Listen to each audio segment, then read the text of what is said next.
People in the UK are understandably frustrated at the moment because they are moving asylum seekers into hotels and into areas near people's homes without telling them, without informing them. And when asked about the information, they say they won't release the details for the safety of the asylum seekers. And it appears that there is little thought given to the safety of the people that live in those areas. And Keir Starmer, on the one hand, says that they will stop at nothing to tackle illegal migration. This was his post yesterday, which is patently false because there is so much more they could do. They could remove all of the pull factors, such as the free hotels, the food, the money, everything else, and so much more that I'll tell you about in this video that you probably won't believe, including a story about NHS Dental appointments.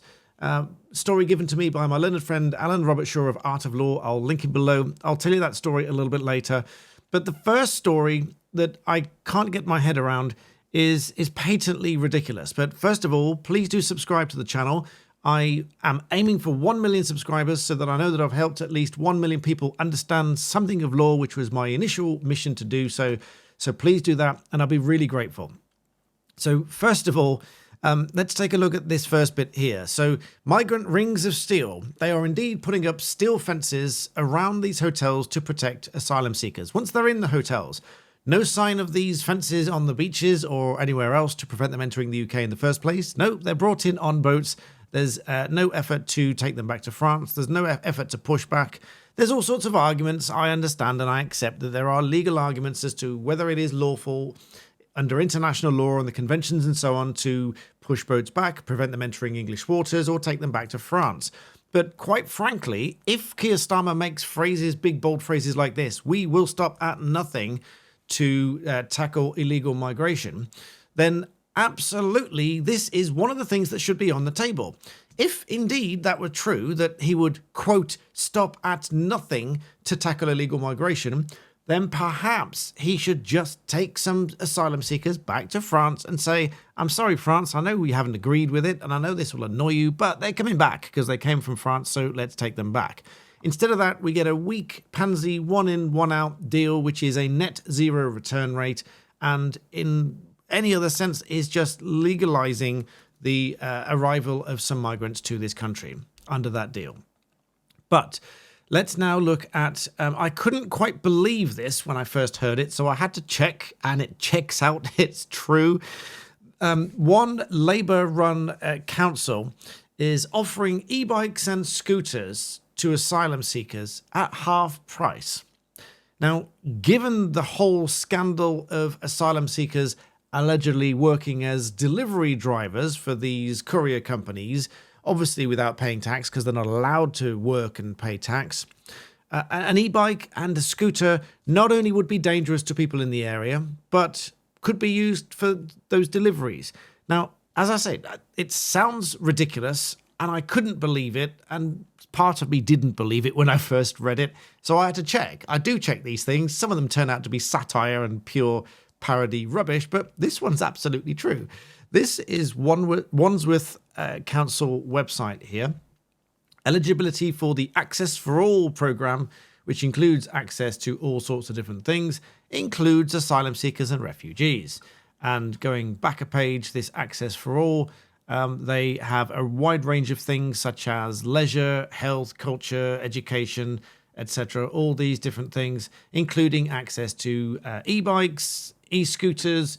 It says here, Wandsworth is rolling ahead with the active travel ambitions, working with Lime Forest to e-bikes, scooters, and sustainable methods of travel. So then obviously people will say, well, of course, the asylum seekers need to travel about and so on. But that is just another pull factor, because that is something that they can get here for, get these bikes for half price with the money that they get and the money that they earn illegally, allegedly, and do the deliveries on those until they can afford a better bike, because some of them are reportedly earning £6,000 a month. So all of these things I couldn't quite believe, but until I found the website, and it's absolutely 100% true. Those websites there confirm that it's true. Now, that is not the only patently false thing that I've read in the last 24 hours or so, in particular from Keir Starmer. From 10:39 this morning, Keir Starmer posts this and says, We promised 1,000 more GPs this year. We've delivered double that. 2,000 new GPs hired, delivering millions more appointments and making sure the NHS is for everyone whenever they need it. Now, objectively, let me know in the comments here if you agree with my assumption here. My assumption here is that you will think that that means that we had this number of GPs beforehand, and now we have 1,000 more. As in, the GPs, employed full-time working GPs, has increased by 1,000. That's how I think you will understand that phrase, that post here. Let me know in the comments if you think I'm right on that, because I think that's fairly self-explanatory. But it's wrong, because that is just patently untrue. This confuses the old headcount versus full-time equivalent staff comparison, which I would say that it's naive, but I don't think it's naive. I think it's deliberate. I think it's a deliberate misrepresentation of the facts here. If someone really didn't know the difference and just made the comment, you could think that it's naive. You could forgive them for not really knowing and understanding. But as I responded to or quote posted this, I said, this is patently false. It took me all of 10 seconds. Google's removed the how long it takes the search to come up, or at least it doesn't show on mine. But it took me all of 10 seconds to open a new Google, type in a phrase, find the website, click through to it. Within 10 seconds, I was on this website here. This is the Digital NHS General Practice Workforce, June 30th, 2025, statistics on GPs. And it shows here, it took me all of 10 seconds to find that the official statistics show that there are 679, not 2,000 more, full-time equivalent GPs in June 2025 compared with 2024. And he also left out the fact that there are now 216 fewer nurses. And I asked, why is he misleading the public? So this is a screenshot from that website. And these are the statistics, 679 more than last year, the headcount, etc. But it's confusing the headcount with the full-time equivalents. And of course, there with 216 fewer nurses. And this is taken from these statistics here. And so, again, I'm not a statistician, but I'm reading the facts here. It just says here, the key facts, the full-time equivalent is a standardized measure of the workload of an employed person, allows the total force workload to be expressed in the equivalent number of full-time staff. So anyone that works on an employed basis will know this. If you are 1 FTE or 1.5, you're working 1.5 times, and you know what equivalent you are as a full-time employee. Now, the full-time equivalent here, it says 679 more. And this, I think, includes trainees and so on. But like I say, it's just a patently false statement, which is demonstrably misleading at the very least. And now to the NHS Dental story by my learned friend Alan Robert Shaw of Art of Law. Yes, it rhymes. He's got a great channel. I'll link it below. Go and check it out. Some of you might appreciate his content. It's different to mine, but you might appreciate it just as much or even more than mine on some levels. Go and check it out. It's fantastic. He broke a tooth, sadly, and needed urgent dental care. So, of course, he first sought out the NHS dental care that said, well, you'll have to wait a couple of months and it'll be £327 to repair the tooth. And having a 2-month wait is not ideal. So stepping back from the situation for a moment, he thought, hang on a minute, how much is it private? So he inquired for private care and they'll get him in with a couple of days. They'll check it out. And then next week, they'll get it repaired for £160. So not only is it cheaper than the NHS dental practice, but it's also several months quicker. And as you know, or you probably know, if you delay dental treatment, it can cause further problems. So the sooner the better if you get any dental problem. Now, why am I telling you this in conjunction with all of this? Well, because of course, migrants get all of their dental care for free, which is now obviously putting them ahead of the British public from this very real story here. You break a tooth and you want NHS dental treatment, it will be a 2-month wait and cost you £327, as against pay privately, get it done next week for 160. However, if you are a migrant here, NHS Dental charges and free dental care.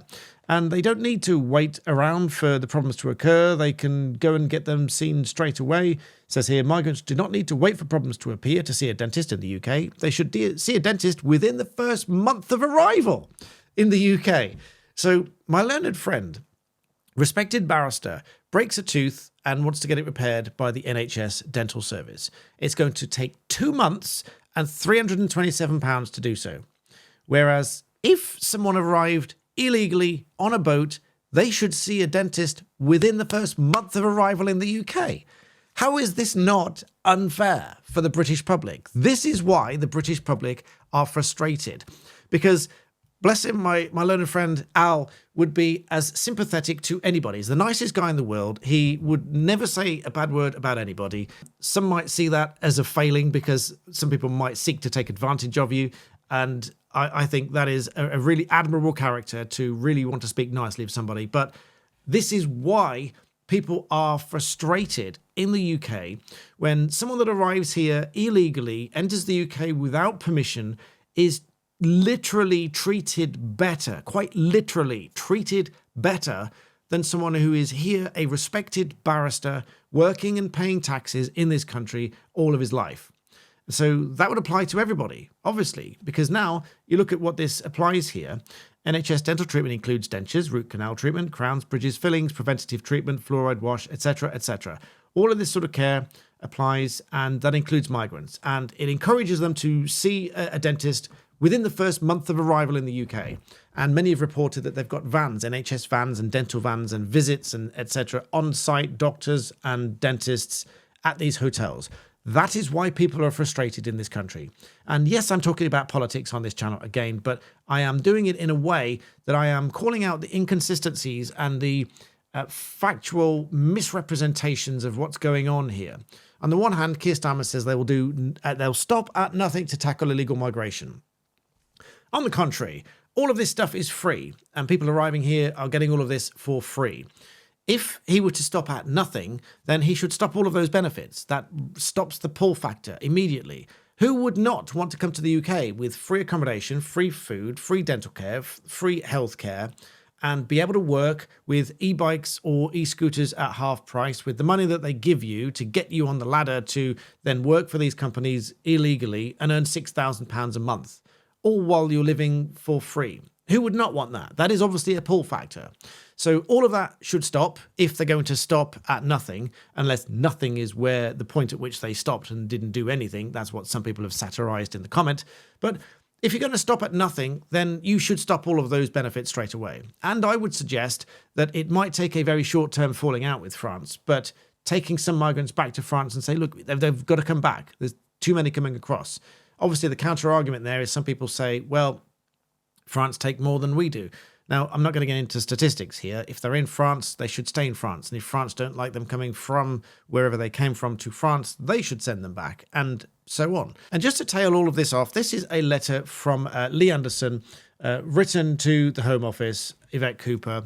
And he says he's received correspondence from the Minister on Border Security Asylum relating to the allocation of asylum accommodation. He said the letter received left him with several questions to raise directly. He said the Home Office said they have a duty to support asylum seekers by ensuring they are housed in safe, secure, suitable accommodation and are treated with dignity while their claims are considered, etc. He said, I would like to ask what is safe, secure and suitable about hotels in the middle of a residential area where unknown, unchecked foreign men are allowed to come and go as they please? Will the government consider extending the same level of dignity to the ordinary communities forcing to tolerate dangerous asylum accommodation? He said the letter goes on to say that the Home Office does not publicly comment on individual hotels that are being used for asylum seekers, and quotes, for the safety of asylum seekers.